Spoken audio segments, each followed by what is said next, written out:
Good morning sir. Good morning. मैं जानना चाहती हूँ कि हम सिचुएशन को बिल्कुल ऐसे कैसे देखें कि हमें सिचुएशन से बाहर निकलना है।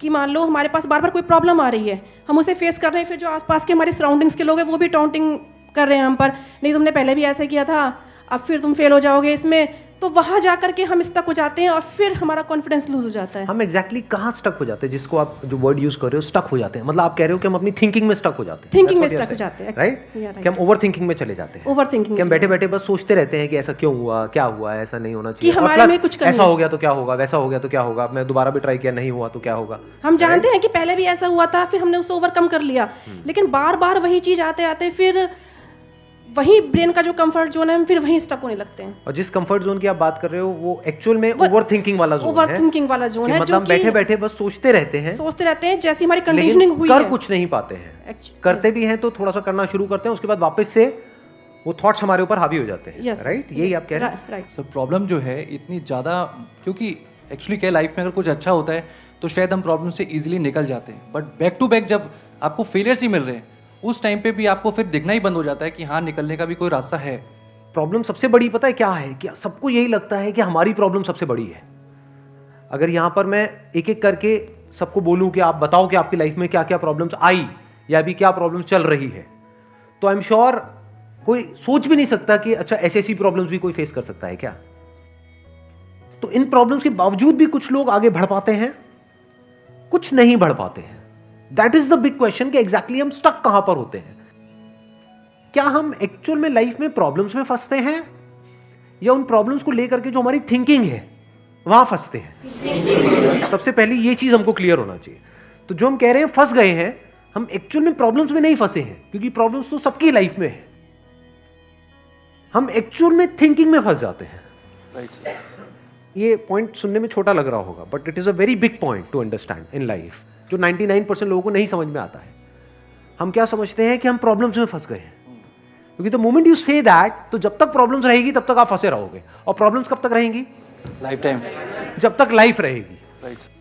बट द मोमेंट यू से कि मैं प्रॉब्लम्स में नहीं फंसा हूं, प्रॉब्लम्स मतलब लाइफ में नहीं फंसा हूं, मैं लाइफ के बारे में जो मेरी थिंकिंग है उधर मैं फंस गया हूं जाकर के। अब मैं उस थिंकिंग को कैसे चेंज करूं? Right. If you say that, तो वो आपके हाथ में पूरा कंट्रोल है। But if you ask me this question कि मेरी लाइफ की जो प्रॉब्लम्स हैं वो कैसे सॉल्व हो, तो उसका कोई जवाब नहीं है, क्योंकि वो कभी नहीं होगा। आज आपकी एक प्रॉब्लम है, वो सॉल्व हो भी जाएगी, कल कोई और प्रॉब्लम आ जाएगी, परसों कोई और आ जाएगी, फिर कोई और आ जाएगी, फिर कोई और आ जाएगी। Right sir. तो कैसे हम अपनी थिंकिंग को चेंज करें? सिंपल। थिंकिंग चेंज हो गई तो सब चेंज हो जाएगा। सब चेंज हो जाएगा, क्योंकि प्रॉब्लम्स को देखने का नजरिया बदल गया तो प्रॉब्लम बदल गई। एक बंदा जिसकी थिंकिंग नहीं फंसी हुई है, उसको आप चारों तरफ से फंसा दो, वो निकल जाएगा। लेकिन जिसकी थिंकिंग फंसी हुई है, उसको आप जा करके दुनिया जहान के सारे रिसोर्सेज दे दो, पूरा का पूरा खजाना भी दे दो, तब भी वो नहीं निकल पाएगा, तब भी रोएगा बैठ करके कि क्या मेरे को चारों तरफ खजाने से कैद कर दिया। अरे भाई, खजाना है, कैद नहीं है।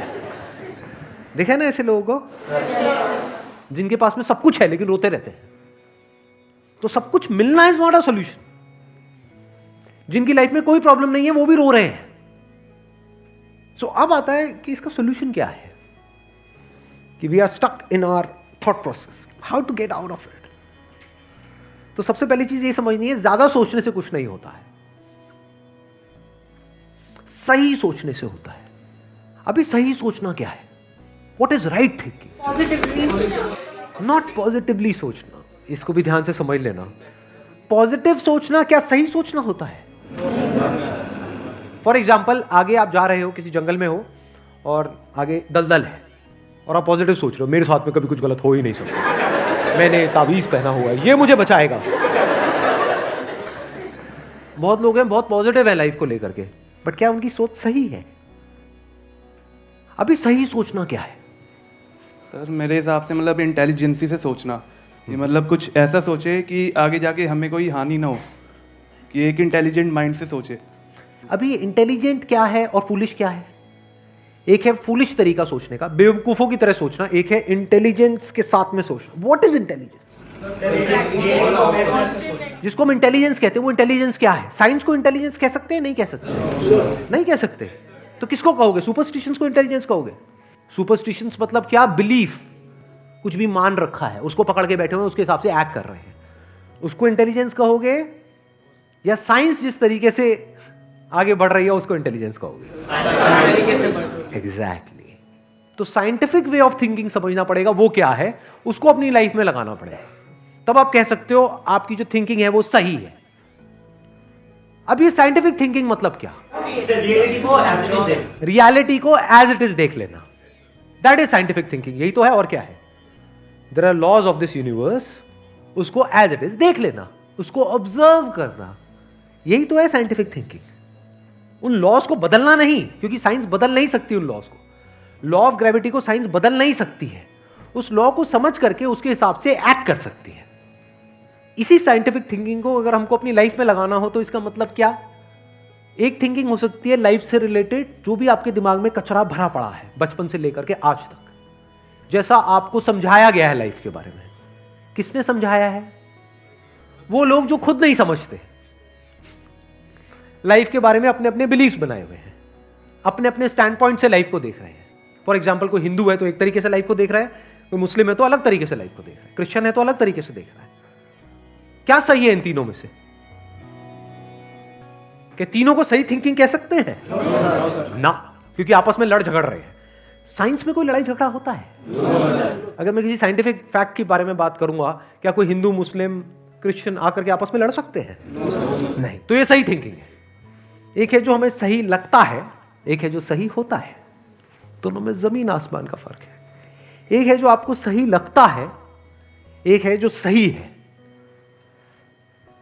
तो साइंटिफिक थिंकिंग का मतलब क्या, अगर इसको हमको लाइफ में लगाना हो तो, यानी लाइफ को आप एज इट इज देखो, ऑब्जर्व करो, फिर उसके बारे में सोचो। This is scientific thinking. और ये जो फंडा जिसकी मैं बात कर रहा हूं, इसको आप लाइफ के किसी भी एस्पेक्ट में लगा सकते हो। इसको बिजनेस में लगा सकते हो, इसको जॉब में लगा सकते हो, इसको रिलेशनशिप में लगा सकते हो, इसको हेल्थ में लगा सकते हो। बिजनेस क्या है अगर रियलिटी को एज इट इज देखना नहीं है तो? अब ये जो आपने कहा कि बिजनेस में सब झूठे भरे पड़े हैं, क्या ये सच है या आपका अपना एक स्टैंड पॉइंट है? अभी इन्होंने बोला कि बिजनेस में सब झूठे भरे पड़े हैं। अभी ऐसे ही यहाँ पे मैं अलग अलग लोगों से अलग अलग बातें पूछूंगा ना, तो सब बड़े कॉन्फिडेंस से बोलेंगे, as if they know it for sure. जैसे मैं पूछूंगा, हाँ भाई यहाँ पे किसी मेल का किसी का ब्रेकअप हुआ होगा, तो सारी लड़कियां ऐसी होती हैं, सब धोखेबाज हैं। ऐसी ही कोई लड़की से पूछूंगा, वो आकर के बोल देगी, सर ये तो मर्द जात तो है ही ऐसी, इससे कुछ हो ही नहीं सकता। क्या ये सच है या आपका अपना एक स्टैंड पॉइंट है, अपना आपका एक बिलीफ है? तो ध्यान से समझ लेना, इसका जो सबसे पहला स्टेप है वो है अंदर जो भी कुछ पड़ा हुआ है आपके, जो भी आपने मान रखा है उसको छोड़ दिया। अब आप हल्के फुल्के हो गए, अब एज इट इज देखा लाइफ को, लाइफ को ऑब्जर्व किया as life, not my life. For example, anger, क्या एंगर आपका है? बट आप एंगर का सोल्यूशन कैसे निकालते हो? मुझे गुस्सा आता है, मुझे गुस्सा नहीं करना है। कभी भी आप एंगर का ऐसे सोल्यूशन निकाल ही नहीं सकते। सिर्फ आपको आता है गुस्सा या सबको आता है? सबको आता है। तो क्या एंगर सिर्फ आपकी प्रॉब्लम है या एंगर एक लाइफ की प्रॉब्लम है? Fear, if you can look at fear, not your fear और माई फियर, फियर, डर है ना, वो डर क्या है? Can you look at it? इसको बोलते हैं साइंटिफिकली चीजों को देखना। रिलेशनशिप, नॉट माई रिलेशनशिप और योर रिलेशनशिप, रिलेशनशिप। तो इस तरह से जब हम चीजों को देखते हैं ना, not from a subjective point of view but from an objective point of view, जैसे एक साइंटिस्ट देखता है, जैसे एक साइंटिस्ट ऑब्जर्व करता है, वहां पे ना खुश हुआ जाता है, ना परेशान हुआ जाता है, ना पॉजिटिव हुआ जाता है, ना नेगेटिव हुआ जाता है। This positive and negative is your stand point, is a subjective point of view. In objective reality, उसमें खुश क्या होना है और दुखी क्या होना है, वहां पर सब कुछ क्लियरली नजर आ रहा होता है। वहां पे कभी भी हमारी थॉट प्रोसेस स्टक नहीं होती है, हम फंस ही नहीं सकते। बिलीफ्स में आप गारंटेड फंसोगे। शॉर्ट टर्म में वो अच्छे लग रहे होते हैं क्योंकि वहां पे कंफर्ट मिलता है। जो भी हमने मान रखा है, अगर उसको पकड़ करके हम बैठे रहें और उसमें गोल गोल घूमते रहें तो बड़ा कंफर्ट मिलता है, लेकिन आगे जाकर के वो हमको फंसा देता है, एंटैंगल्ड कर देता है। बट जो रियलिटी है वो धीरे धीरे धीरे धीरे आपको आजाद करती रहती है, जितना आप रियलिटी को समझ जाते हो उस लेवल तक। यानी कि अगर इसको मैं पूरा समअप करूं, जो भी मैंने अब तक कहा है उसको, ये सेशन शुरू कहाँ से हुआ था? फेलियर से हुआ था कि एक के बाद एक हमने लाइफ में बहुत सारे फेलियर्स फेस करे हैं।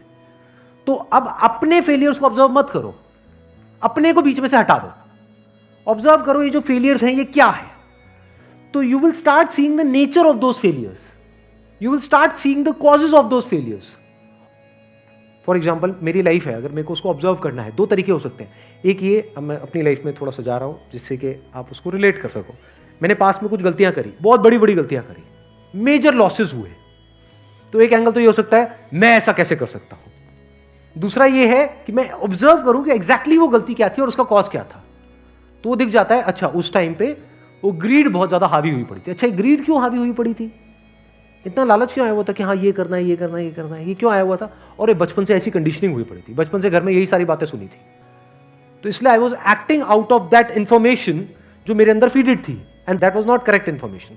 वो सारी इंफॉर्मेशन गलत थी, जिसकी वजह से मैंने जल्दी से एक्ट किया, बिना सोचे समझे, बिना सही थिंकिंग के एक्ट कर दिया, उस वजह से जाकर के फंस गया। तो मुझे उस बंदे ने नहीं फंसाया, मैं खुद फंसा अपने लालच की वजह से। तो अब ये क्लियर हो रहा है हम कैसे देखते हैं। तो वंस वी सी दैट, तो अब मैं उससे पूरी तरह से फ्री हो गया, because I understood something which is very basic in life, जिसकी वजह से पूरी की पूरी लाइफ एक अलग ट्रैक पे निकल गई। क्या समझ आया? कि कभी भी ग्रीड से एक्ट नहीं करना है।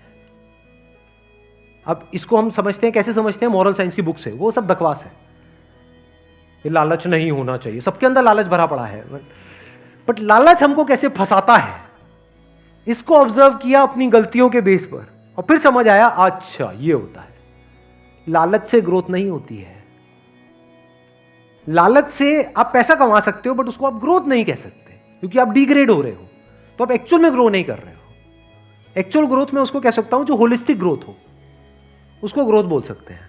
आपने पैसा तो कमा लिया, लेकिन डर में जी रहे हो कि मैंने इतने घपले कर दिए हैं, अगर किसी ने पकड़ा गया तो पता नहीं क्या हो जाएगा, क्या फायदा ऐसी लाइफ का?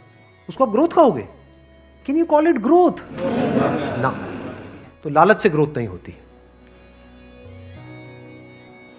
तो ये चीजें समझना बारीकी से, स्टेप बाय स्टेप, तो आप गलतियों का पूरा नेचर समझ सकते हो। The nature of mistakes, the kinds of mistakes, the types of mistakes, और उनके कॉजेस क्या होते हैं। और जैसे ही हमको ये सब समझ आ जाता है और साफ दिखने लग जाता है, तो वो गलतियां होनी हमसे बंद हो जाती हैं। और जितनी भी गलतियां हो सकती हैं, उन सबके अगर नेचर समझ आ जाते हैं, तो गलतियां होने की पॉसिबिलिटी फ्यूचर में ऑलमोस्ट खत्म हो जाती है। प्लस जब समझ आ गई है उसकी रियलिटी, तो वहां पे ओवर थिंकिंग के लिए जगह नहीं होती है, अपन थिंकिंग में स्टक नहीं होते हैं। Wish you all the very best, thank you so much for coming.